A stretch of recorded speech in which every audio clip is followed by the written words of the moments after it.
अस्सलामु अलैकुम वरहमतुल्लाहि वबरकातुहू। अल्हम्दुलिल्लाहि कफ़ा व सलामुन अला इबादिहिल्लज़ीना इस्तफ़ा, अम्मा बाद। मोहतरम नाज़रीन कराम, आसान दर्स कुरान के अंदर 11वें पारे का 5वां रुकू है, जिसके अंदर सूरह तौबा सूरह नंबर 9 की 7 आयतें हैं। आयत नंबर 123 से आयत नंबर 129 तक सूरह तौबा सूरह नंबर 9 यहाँ मुकम्मल हो गई। औज़ुबिल्लाहि मिनश्शैतानिर्रजीम, बिस्मिल्लाहिर्रहमानिर्रहीम। या अय्युहल्लज़ीना आमनु क़ातिलुल्लज़ीना यलूनकुम मिनल कुफ़्फ़ार वलियजिदू फ़ीकुम ग़िल्ज़ा वअलमू अन्नल्लाह मअल मुत्तक़ीन। ऐ ईमान वालो, तुम उन काफिरों से लड़ो जो तुम्हारे आस पास हैं, और चाहिए कि वो तुम्हारे अंदर सख्ती पाएँ, और जान लो कि बेशक अल्लाह मुत्तक़ी लोगों के साथ है। वइज़ा मा उन्ज़िलत सूरतुन फ़मिनहुम मन यक़ूलु अय्युकुम ज़ादतहु हाज़िही ईमाना फ़अम्मल्लज़ीना आमनु फ़ज़ादतहुम ईमानन वहुम यस्तबशिरून। और जब भी कोई सूरत नाजिल की जाती है तो उन मुनाफिकों में से बाज़ ऐसे हैं जो बतौर मजाक कहते हैं कि तुम में से किसको इस सूरत ने ईमान में ज़्यादा किया। चुनांचे जो ईमान वाले हैं, इस सूरत ने वाक़ियतन उनको तो ईमान में ज़्यादा किया है और वो खुश हैं। वअम्मल्लज़ीना फ़ी क़ुलूबिहिम मरज़ुन फ़ज़ादतहुम रिजसन इला रिजसिहिम वमातू वहुम काफ़िरून। अलबत्ता जिनके दिलों में बीमारी है, उनको इस सूरत ने उनकी पहली गंदगी पर मज़ीद गंदगी में इजाफ़ा कर दिया और वो मरते दम तक कुफ्र ही में मुब्तला रहे। अवला यरौना अन्नहुम युफ्तनून फ़ी कुल्लि आमिन मर्रतन औ मर्रतैन थुम्मा ला यतूबून वला हुम यज़क्करून। क्या वो मोमिन देखते नहीं कि वो मुनाफिक हर साल 1 या 2 मरतबा आजमाइश में डाले जाते हैं, फिर भी वो न तौबा करते हैं और न ही नसीहत पकड़ते हैं। वइज़ा मा उन्ज़िलत सूरतुन नज़रा बाज़ुहुम इला बाज़ हल यराकुम मिन अहदिन सुम्मा इंसरफ़ू सरफ़ल्लाहु क़ुलूबहुम बिअन्नहुम क़ौमुन ला यफ़क़हून। और जब भी कोई सूरत नाजिल की जाती है तो एक दूसरे की तरफ देखते हैं कि कहीं तुम्हें कोई मुसलमान देख तो नहीं रहा, फिर चुपके से खिसक जाते हैं। अल्लाह ने उनके दिलों को फेर दिया है, क्योंकि ये लोग समझ से काम नहीं लेते। लक़द जाअकुम रसूलुम मिन अनफुसिकुम अज़ीज़ुन अलैहि मा अनित्तुम हरीसुन अलैकुम बिलमुमिनीना रऊफ़ुर रहीम। बेशक तुम्हारे पास तुम्ही में से एक ऐसा रसूल आया है जिस पर तुम्हारा मशक्क़त में पड़ना इंतहाई गिरा गुज़रता है। वो तुम्हारे लिए भलाई का बहुत हरीस है और मोमिनों पर निहायत शफ़ीक बड़ा रहम करने वाला है। फ़इन तवल्लौ फ़कुल हस्बी अल्लाह ला इलाहा इल्ला हु अलैहि तवक्कलतु व हुवा रब्बुल अर्शिल अज़ीम।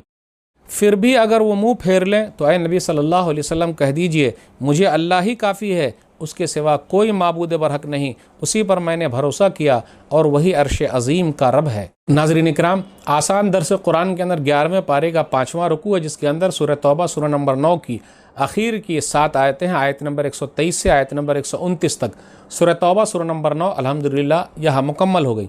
आप गौर कीजिए, आयत नंबर 123 काफिरों से लड़ाई का उसूल बयान किया जा रहा है कि अल अव्वल फल अव्वल, जो करीब है पहले उनसे, फिर उसके बाद जो उसके बाद हैं उनसे, अल अक़रब फल अक़रब, लड़ाई करना है। ये भी जंग के मैदान का मसला है। ये सूरह तौबा जो है सूरह नंबर 9, ये सब तवाल में से, इसके अंदर टोटल 129 आयतें हैं और ये मदनी सूरह है।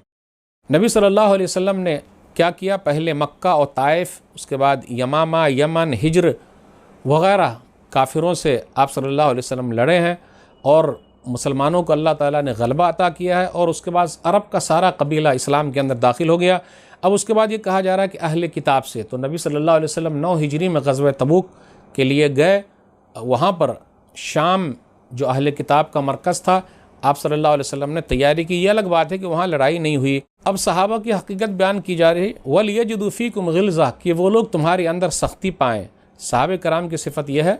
सूरह फत सूरह नंबर 48 आयत नंबर 29, अशिद्दाउ अलल कुफ़्फ़ारि रुहमाउ बैनहुम, काफिरों पर सख्त हैं, आपस में रहमदिल हैं। हो हल्क़े यारां तो बरेशम की तरह नरम, हो हल्क़े यारां तो बरेशम की तरह नरम, रज़्म हक़ बातिल है तो फौलाद है मोमिन। एक जगह पे और कहा गया, सूरह माइदा सूरह नंबर 5 आयत नंबर 54, अज़िल्लतिन अलल मुअमिनीन अइज़्ज़तिन अलल काफ़िरीन। फिर उसके बाद आयत नंबर 124 में है, ईमान में कमी बेशी होती रहती है। फ़अम्मल्लज़ीना आमनु फ़ज़ादतहुम ईमाना, जो ईमान वाले हैं, कोई सूरत उतरती है तो उनका ईमान ज़्यादा होता है और काफिरों को गंदगी मिलती है, मुनाफिकों को गंदगी मिलती है, यानी उनकी गंदगी ही बढ़ती रहती है, निफाक भी उनका बढ़ता रहता है। आयत नंबर 126 पर गौर कीजिए, अवला यरौना अन्नहुम युफ्तनून फ़ी कुल्लि आमिन मर्रतन औ मर्रतैन थुम्मा ला यतूबून वला हुम यज़क्करून। क्या हो गया, लोगों को साल में 1 बार या 2 बार आजमाए जाते हैं, फिर भी तौबा नहीं करते और ना नसीहत हासिल करते हैं। तो दुनिया में जितनी भी आजमाइश होती है, तौबा करने के लिए, नसीहत हासिल करने के लिए, अल्लाह की तरफ आने के लिए, तौबा इस्तिग़फ़ार करने के लिए। आप गौर करते हुए चले, हर तरह की बीमारी जो भी आती, चाहे ताउन की बीमारी हो, प्लेग की बीमारी हो, कोरोना बीमारी हो, कोई भी हो, अल्लाह की तरफ रुजू हो, अल्लाह उसका रास्ता निकालता है। اس کے بعد آیت نمبر 128 کے اندر ہے نبی صلی اللہ علیہ وسلم کی بعثت اللہ تعالیٰ کا بہت بڑا احسان ہے۔ نبی صلی اللہ علیہ وسلم کی صفت بیان کی جا رہی ہے، وہ تمہارے ہی میں سے ہیں، لقد جاءکم رسول من انفسکم، یعنی مومنوں میں سے ہیں۔